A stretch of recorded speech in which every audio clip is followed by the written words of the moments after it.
Gdyby na Oscarach rozdawano nagrody za to, który film wkurzył najwięcej ludzi, to kto waszym zdaniem dostałby taką statuetkę w przyszłym roku? Jest chyba tylko jedna możliwa odpowiedź. Śnieżka. Aktorski remake klasycznej bajki Disneya wywołał w ostatnich miesiącach ogromne kontrowersje i głośne dyskusje. I już na długo przed premierą, zanim ktokolwiek w ogóle miał ten film zobaczyć, jakimś cudem udało mu się wkurzyć praktycznie wszystkich. Fani oryginalnej bajki byli wkurzeni, że ta nowa wersja za dużo w niej zmienia. Ci, którzy chcieliby obejrzeć coś świeżego, byli wkurzeni, że zmieniła za mało. Marketing filmu podkreślał, że opowieść o Śnieżce zostanie uwspółcześniona i dostosowana do upodobań nowej widowni i że sama królewna będzie bardziej sprawczą, niezależną postacią niż w animacji sprzed ponad 80 lat. A to wywołało ogromny sprzeciw części widowni, która zaczęła narzekać, że Disney niszczy swoje dziedzictwo i rujnuje postać słodkiej dziewczyny o dobrym sercu, na siłę wciskając wszędzie ten feminizm. Niektórym nie spodobał się casting, byli gotowi bronić tego, że Śnieżka powinna mieć cerę bladą jak śnieg. Inni z kolei byli wkurzeni na tych pierwszych i nazywali ich rasistami. Wyborców Donalda Trumpa wkurzyło to, że grająca Śnieżkę Rachel Ziegler wypowiada się o nim krytycznie. Sporo ludzi w ogóle wkurzało się na to, że aktorki zamiast tylko grać i siedzieć cicho, mają czelność mieć jakieś poglądy na to, co się dzieje na świecie. Śnieżkę zaczęli bojkotować zarówno ci, którzy wspierają Palestynę, jak i ci, którzy stoją po stronie Izraela. Do tego wszystkiego jeszcze Śnieżka, która od ponad 80 lat kojarzona jest z krasnoludkami, podzieliła środowisko osób z niskorosłością, bo jedni, jak znany z gry o Tron Peter Dinklage, narzekali na stereotypowe i naiwne i uproszczone przedstawienia postaci krasnoludków, a inni z kolei byli rozgoryczeni, że po wypowiedziach Dinklage'a ostatecznie krasnoludki zostały zrobione w CGI i Disney zmarnował okazję do zatrudnienia aż 7 aktorów z niskorosłością, dla których zazwyczaj w Hollywood nie ma zbyt wielu ról w tak dużych filmach. Większość komentujących zgodziła się co najwyżej co do tego, że komputerowo wygenerowane krasnoludki wyglądają okropnie. A do tego jeszcze bardzo dużo ludzi było wkurzonych, że ten film w ogóle powstaje i że Disney dalej brnie w odgrzewanie starych kotletów i robi kolejny nostalgiczny skok na naszą kasę, zamiast wymyślić w końcu coś oryginalnego. Film nie zdążył się jeszcze ukazać, a już prawie wszyscy byli wkurzeni. Wokół filmu rozpętały się kłótnie i o sprawy poważne, i o jakieś dziwaczne błakostki. I cała ta burza krytyki, złośliwości i hejtu rozpętała się wokół filmu skierowanego do dzieci. Śnieżka to jest po prostu jeden z tych filmów, które szybko się zapomina. Jest trochę nijaka i niespójna, prawdopodobnie dlatego, że Disney bacznie obserwował krytyczne dyskusje dotyczące filmu i do ostatniej chwili wprowadzał w nim zmiany, usiłując zadowolić wszystkich. Co, jak wiemy, rzadko się udaje, no i tym razem też się nie udało. To, co mnie najbardziej interesuje w całej tej sytuacji, to właśnie ta burza, jaka rozpętała się wokół filmu. Żyjemy dzisiaj w kulturze oburzenia, a publiczne dyskusje, czy to o Śnieżce, czy o polityce, o kulturze, czy właściwie o czymkolwiek innym, bardzo szybko wymykają się spod kontroli. Budzą ogromne, skrajne emocje i stają się zdominowane przez złość i wzajemną pogardę. No bo zastanówcie się, o czym my tutaj mówimy. Bajka dla dzieci o królewnie i krasnoludkach sprawiła, że dorośli ludzie wyzywali się nawzajem w internecie, godzinami nabuzowani dyskutowali o polityce i o tym, że wszystko jest nie tak ze społeczeństwem i czy winę ponosi za to lewica czy prawica. To nie jest przypadek, że coś takiego dzieje się właśnie teraz, a nie działo się, kiedy w 2012 roku wyszedł film Królewna Śnieżka i Łowca, w którym Śnieżka biegała w zbroi i brała udział w bitwach.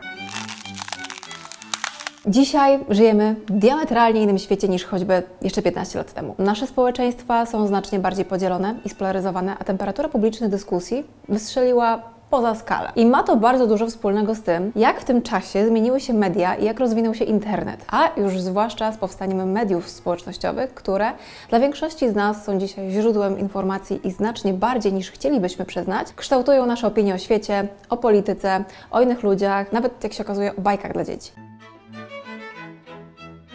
To, jak działają media społecznościowe i ich algorytmy, kształtuje zarówno tematy, o których rozmawiamy, jak i sposób, w jaki to robimy. Media społecznościowe mają na nas ogromny wpływ na to, jak przetwarzamy informacje, jakie emocje odczuwamy, jak postrzegamy samych siebie i jak odnosimy się do innych ludzi. A my na dobrą sprawę dopiero zaczynamy badać to, jak silny może być ten wpływ. Ale efekty widać nawet gołym okiem. Narzędzia, które miały nas zbliżać i ułatwiać komunikację, paradoksalnie coraz bardziej nas od siebie oddalają. Polaryzują grupy o różnych poglądach, radykalizują nasze przekonania i sprawiają, że żyjemy w bańkach informacyjnych, bo podpowiadają nam głównie treści zgodne z tym, co algorytm uzna za nasze zainteresowania. Dostajemy ciągle tylko więcej tego samego, co najwyżej zwiększa się intensywność tych treści i coraz bardziej jesteśmy wciągani w króliczą norę danego tematu. Paradoksalnie social media zawężają nasze horyzonty zamiast je rozszerzać, bo zdając się wyłącznie na algorytmy, praktycznie nie trafiamy na materiały prezentujące inne przekonania niż nasze, z poglądami tej drugiej strony. Nie mamy szans na zastanowienie się,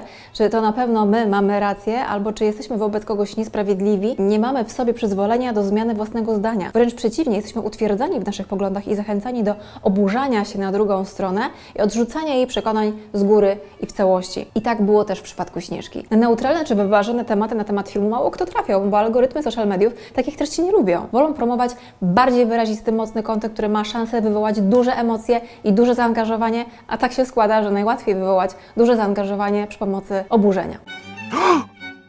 Media społecznościowe uwielbiają oburzenie, bo dłużej utrzymuje ono naszą uwagę na ich platformach i pozwala im więcej zarobić na wyświetlaniu nam reklam. Oburzenie bardzo nas angażuje, pobudza w nas złość, aż się palimy do tego, żeby dać mu wyraz, napisać prześmiewczy komentarz albo wyjaśnić komuś, dlaczego jest idiotą i że powinien myśleć inaczej. Oburzenie jest też bardzo łatwe do wywołania i bardzo zaraźliwe. W dzisiejszych pełnych podziałów czasach naprawdę niewiele trzeba, żebyśmy zaczęli się nakręcać. I widać to po tym, jak łatwo treści w social mediach wywołują w nas oburzenie i jak szybko rozchodzą się po internecie, oburzając kolejnych i kolejnych ludzi. Wystarczy, że zobaczymy jakiś krzykliwy nagłówek, który w taki czy inny sposób godzi w naszą wizję świata i już podnosi się nam ciśnienie, nawet jeśli nie przeczytamy całego artykułu. Nie potrzebujemy go czytać. Nagłówek mówi nam wszystko, co chcemy wiedzieć. Nie potrzebujemy analizować szczegółów. Chcemy się tylko utwierdzić w naszych przekonaniach i w tym, że nasze oburzenie jest słuszne. Wchodzimy w komentarze, szukając innych ludzi, którzy myślą tak samo jak my. I znajdujemy tam kłótnie, które tylko jeszcze bardziej podnoszą nam ciśnienie. Oburzone komentarze, które same w sobie wywołują kolejne fale oburzenia. Dodatkowo nakręcają oburzenie tych, którzy myślą tak samo, albo swoją treścią oburzają tych, którzy myślą inaczej. Na tym polegają programy publicystyczne w telewizji i na tym opiera się wiele kanałów komentarzy na YouTubie.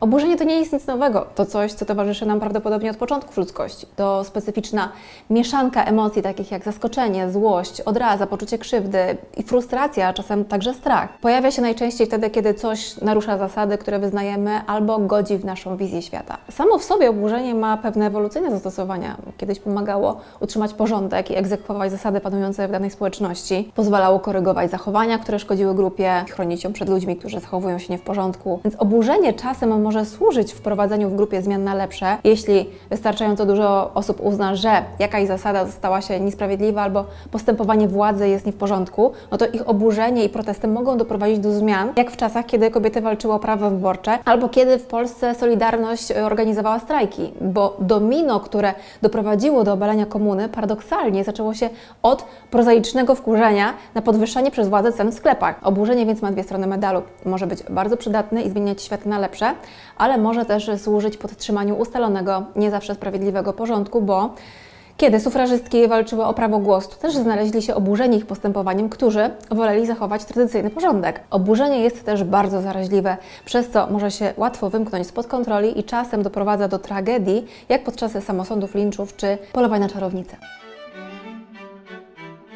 Nie macie czasami tak, że po pół godziny scrollowania Instagrama albo Twittera czujecie się poirytowani, zmęczeni albo bezsilni? No tutaj znowu przytłacza nas efekt skali, bo nasze mózgi mogą sobie poradzić z byciem oburzonym raz na jakiś czas.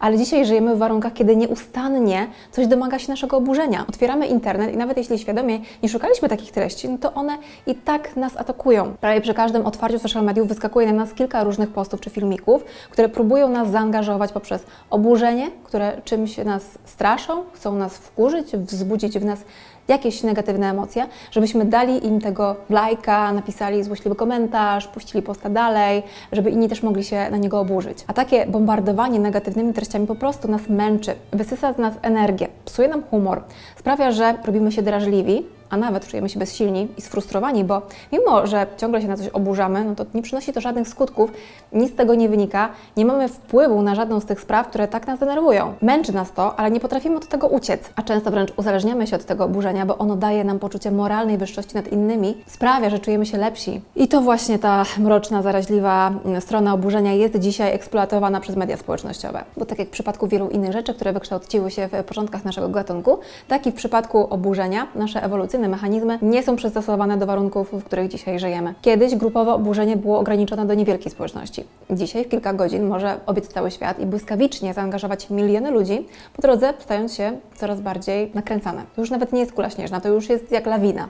A skala społecznego oburzenia jest często nieproporcjonalna do przewiny, która je wywołała. Bo czy Rachel Ziegler naprawdę zasługuje na hejt i stalking tylko dlatego, że w taki czy inny sposób skrytykowała ponad 80-letni film? Albo, że wbrew oczekiwaniom niektórych przyjęła rolę, która mogła rozwinąć jej karierę? Ewolucja nie przygotowała naszych mózgów do tego, żeby znosić oburzenie milionów ludzi, wręcz przeciwnie, uczyniła nas bardzo wrażliwymi na ostracyzm społeczny ze strony nawet bardzo małych grup. A badania pokazują, że odrzucenie przez innych i doświadczenie hejtu niesie ze sobą ból porównywalny z tym, jakiego doświadczamy przy fizycznych zranieniach. Na przykład neurobiolog Matthew Lieberman z Uniwersytetu Kalifornijskiego pisze w swojej książce o tym, że doświadczenie ostracyzmu społecznego aktywuje te same obszary w mózgu, co fizyczne uszkodzenia ciała, jak oparzenie czy uderzenie się w palec u nogi. No to teraz wyobraźmy sobie, jak się czuje osoba zaszczuta przez pół internetu. Naprawdę się nie dziwię, że Rachel Ziegler prosiła, żeby jej nie oznaczać w dyskusjach, w których ludzie wypisywali o niej okropne rzeczy. Co ciekawe, oburzenie uderza nie tylko w te osoby, do których je kierujemy, ale także w nas samych. Zalew takich negatywnych i pełnych oburzenia treści znieczula nas na innych ludzi. Oglądamy i czytamy treści, których autorzy pozwalają sobie na wyśmiewanie czy obrażanie innych, czasem bardzo brutalne. Wchodzimy w komentarze i widzimy, że zwykli ludzie, tacy jak my, też wypisują takie rzeczy. I na jakimś poziomie czujemy na to przyzwolenie. Bo skoro inni tak robią, to znaczy, że tak można, że to w porządku, że to normalne. Nie pomaga też fakt, że internet daje wrażenie anonimowości, przez co mniej boimy się konsekwencji swoich słów, ani że dystansuje nas od osób po drugiej stronie. Zapominamy, że gdzieś tam jest realny człowiek, który coś czuje i którego możemy zranić. Zdarza nam się pisać w internecie rzeczy, których nikomu nie powiedzielibyśmy w twarz, bo nie myślimy o krytykowanej osobie jak o człowieku, tylko o jakimś awatarze albo NPC z gry, jakby nie był prawdziwy. A to wszystko sprawia, że czasem zupełnie zwyczajni ludzie zachowują się w internecie jak najgorsze trolle, bo nawet wynoszą te postawy poza internet. I szczerze mówiąc, nie zdziwiłabym się, gdyby wśród tych osób, co wystawały Ziegler pod oknem, też znaleźli się jacyś zwyczajni ludzie, których mocno poniosła fala oburzenia. To wszystko razem wzięte sprawia, że pogłębiają się pomiędzy nami podziały. Dzielimy się na wrogie sobie obozy, jakbyśmy nadal żyli w plemionach. Tylko teraz poszczególnych plemion nie oddziela od siebie kawał lasu ani rzeka. Teraz ich przedstawiciele potrafią mieszkać w jednym domu albo przynajmniej spotykać się przy jednym stole na święta. I coraz trudniej im się ze sobą porozumieć. Po obu stronach jest coraz mniej zrozumienia dla przeciwników. Coraz bardziej zaczynamy ich postrzegać jako zbiór stereotypów, a nie realnych ludzi. Zwłaszcza kiedy to są osoby, których nie znamy osobiście. Spodziewamy się po tamtych wszystkiego, co najgorsze, i dlatego tak łatwo nam się na nich oburzać. Pomiędzy grupami o różnych poglądach rośnie coraz większa przepaść i coraz trudniej jest nam ze sobą rozmawiać, nie tylko w internecie. Z góry wiemy, co tamci powiedzą i z góry wiemy, że się z nimi nie zgodzimy, więc nawet przestajemy próbować nawiązywać dialog. A rozmawiać jest tym trudniej, że zaczynamy się też oburzać coraz bardziej absurdalnymi rzeczami. Ta reakcja przestała być zarezerwowana dla poważnych naruszeń norm społecznych. Reagujemy tak już nawet na różne drobnostki, albo wręcz czasem doszukujemy się znaczeń tam, gdzie ich nie ma. Sami dopowiadamy sobie, jakie ktoś miał intencje, wyolbrzymiamy znaczenie słów i gestów i sami używamy coraz mocniejszych, często zupełnie nieadekwatnych słów do opisania tego, co nas wkurzyło. Masa ludzi w internecie jest przekonana, że Rachel Ziegler nienawidzi oryginalnej animacji z 1937 roku i że nią gardzi. Ale w rzeczywistości jej wypowiedzi, nawet jeśli by były trochę niezdarne i nawet jeśli faktycznie wskazywałyby na różne słabe punkty klasycznego filmu, wcale nie były aż tak radykalne, żeby nazywać to nienawiścią, a już tym bardziej, żeby nienawidzić z tego powodu samej aktorki. Ale to dobrze pokazuje, jak bardzo jesteśmy skłonni interpretować różne słowa, gesty czy zdarzenia zgodnie z tym, czego oczekujemy i przepuszczać je przez filtry naszych wyolbrzymionych emocji. Według psychologa Hectora Garcii z Uniwersytetu w San Antonio takie rozdmuchiwanie różnych błahych spraw to też jest pokłosie naszego nieprzystosowania do obecnych warunków. W swojej książce Garcia argumentuje, że wyewoluowaliśmy do życia w trudnych warunkach i do ciągłego monitorowania zagrożeń, więc teraz w czasach dobrobytu i względnego bezpieczeństwa nasze mózgi w pewnym sensie się nudzą. Więc sami poszerzamy sobie katalog rzeczy, które wydają nam się zagrażające, czy to bezpośrednio dla nas, czy dla naszych wartości i wizji świata. Wypełniamy pustkę po zagrożeniach, które zniknęły, wyszukując sobie nowe. Nie ma w okolicy zbyt wielu tygrysów, na które trzeba uważać, więc przenieśliśmy uwagę na takie rzeczy jak to, czy Śnieżka jest dostatecznie blada, czy nie. Ale to jeszcze bardziej sprawia, że ciągle się na coś wkurzamy, bo coraz drobniejsze rzeczy nas prowokują i oburzają. A media społecznościowe i portfele ich właścicieli tylko na tym korzystają. A my, zarówno jako jednostki, jak i całe społeczeństwa, coraz bardziej na tym tracimy. Marnujemy na internetowe afery czas i energię, które moglibyśmy spożytkować na zdrowsze albo ważniejsze dla nas rzeczy, na dbanie o siebie, na kreatywność, na bycie z ludźmi, których kochamy. Czujemy się źle, jesteśmy przebodźcowani, mamy wrażenie, że świat wokół nas staje się coraz gorszy. Nasze oburzenie traci swoją moc wprowadzania zmian, rozwadnia się na rzeczy, na które nie mamy wpływu, a kiedy oburzamy się na wszystko, nikt już się nie przejmie naszym oburzeniem, kiedy będzie dotyczyło naprawdę ważnych spraw. Jakość publicznej debaty drastycznie się obniża i coraz trudniej jest nam rozmawiać ze sobą z szacunkiem. Fakty coraz mniej się liczą, coraz ważniejsze są opinie. Im bardziej skrajne i szokujące, tym lepiej. I to właśnie ludzie najgłośniej wykrzykujący takie skrajne, polaryzujące opinie, mimo że wcale nie ma ich aż tak wielu, dominują dyskusję, narzucają jej ton, zmuszają całą resztę do odnoszenia się do ich słów i postaw. A ta reszta też nie może się przed tym powstrzymać, bo social media skutecznie wytrenowały nas do demonstrowania oburzenia. I w konsekwencji, zamiast rozmawiać o tym, jakim Śnieżka jest filmem, czy się udała, czy nie, czy się ją dobrze ogląda, czy nie, no to wykłócamy się ze sobą o 1000 różnych rzeczy dookoła filmu. Czy to da się jakoś zatrzymać? Szczerze mówiąc, w tym momencie sytuacja nie wygląda zbyt optymistycznie, bo jeśli chcielibyśmy zejść z tej karuzeli oburzenia i nie pogrążać się w tylu negatywnych treściach, no to jako użytkownicy social mediów i mediów w ogóle jesteśmy z tym sami i sami musimy sobie z tym radzić, bo póki co nie zanosi się na to, żeby największe platformy chciały wprowadzać zmiany w swoich algorytmach w taki sposób, żeby nie żerowały na naszym oburzeniu i negatywnych emocjach, bo im się to po prostu nie opłaca. System, w którym funkcjonujemy, jest zbudowany na niekorzystnych dla nas zasadach, ale niewiele możemy z tym zrobić. No, chyba żebyśmy się wszyscy zbiorowo oburzyli na media społecznościowe i wymusili na ich twórcach jakąś zmianę. Ale zanim to nastąpi, jest kilka rzeczy, które możemy zrobić sami dla siebie, żeby w zdrowszy sposób korzystać z mediów społecznościowych, chronić się przed zalewem negatywnych treści i nie dokładać swojej cegiełki do społecznych podziałów i toksycznych dyskusji. Możemy blokować profile i kanały, które ewidentnie żerują na naszym oburzeniu, wywołują w nas silne negatywne emocje, podnoszą nam poziom lęku i sprawiają, że czujemy się źle. I wiecie, nie mam tutaj na myśli jeszcze większego zamykania się w swojej bańce, ani ignorancji, udawanie, że świata nie ma. Da się znaleźć swoją własną równowagę pomiędzy byciem poinformowanym o tym, co się dzieje, a dbaniem o swoje zdrowie psychiczne. Możemy też sami bardziej świadomie szukać różnych punktów widzenia, poszerzać swoje horyzonty, czerpać informacje z różnych źródeł, wychodzić z bańki, żeby zbudować sobie bardziej zniuansowany obraz danego tematu, niż pokazują nam skrojone pod nas algorytmy. To może być dość trudne, wymagać świadomości, czasu i wysiłku, ale pomoże nam wyrabiać sobie opinie, które będą naprawdę naszymi własnymi, a nie tylko powtarzać to, co dominuje w naszej bańce. W kwestii komunikowania się z innymi w internecie przed napisaniem komentarza możemy sobie też zadać taką kontrolną listę pytań. Czy to, co chcę napisać, to naprawdę moja opinia, czy tylko powielam to, co mówią inni? Czy mój komentarz wnosi coś nowego albo ważnego?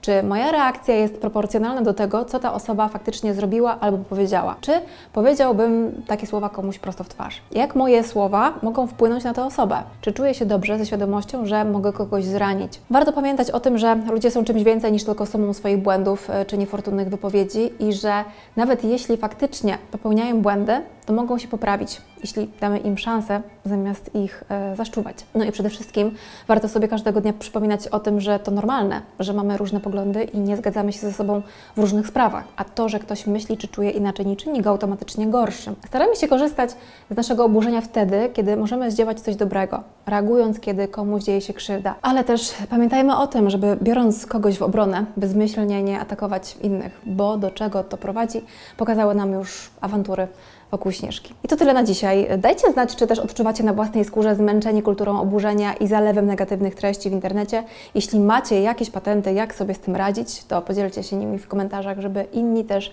mogli się nimi zainspirować. Jeżeli jeszcze się nie zapisaliście na mój darmowy newsletter, to zapraszam do subskrypcji. Link znajduje się poniżej. Dzięki za uwagę, do zobaczenia. Pa!